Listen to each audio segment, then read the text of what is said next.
Bueno, gaurko proban hasieran ekipoko batek arazo izan du, orduan berriz atera gera. Baina, bueno, atzoko denboa baino oker xego atera, baina, 8. postarekin konformatzen gara. Bueno, sentsazioak atzoko berdintxoak izan dira ez, azkenen proba hontan, bai, prestatuak etorri gara, baina, bueno, ikusten da beste herrialdeek lana askoz gehiago egiten dutela eta horre emaitzak ikusten dira.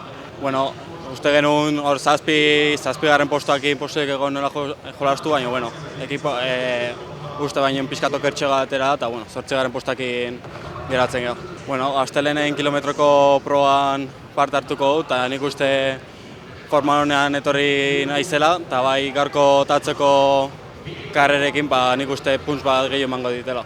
Azkenen gaurko tatzeko probak 600 metroko proba da, eta azkenen astelenekoa kilometroa da, ez? Pixka gehiago, baina, bueno, entrenamendu moduan ondo etortzen da. Bueno, la prueba de mañana ha salido regular, ¿no? Al final en la primera arrancada hemos tenido un percance, pero bueno, hemos salido de nuevo. Ha salido un poquito peor que ayer, pero bueno, nos conformamos con el 8º puesto de hoy. Bueno, el compañero, el que sale de la máquina, se ha quedado un poquito enganchado, entonces ha decidido levantar la mano para salir de nuevo y listo. Las sensaciones han sido buenas, ¿no? Parecidas a las de ayer, pero bueno, bien.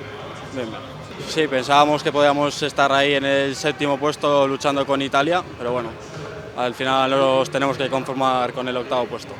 Bueno, el lunes, como has dicho, tengo la prueba del kilómetro y yo creo que la carrera de ayer y con la de hoy, yo creo que podré estar luchando ahí por adelante. La carrera de ayer y la de hoy son 600 metros, el del lunes es 1 kilómetro un poco más largo, pero bueno, como entrenamiento me va a venir muy bien.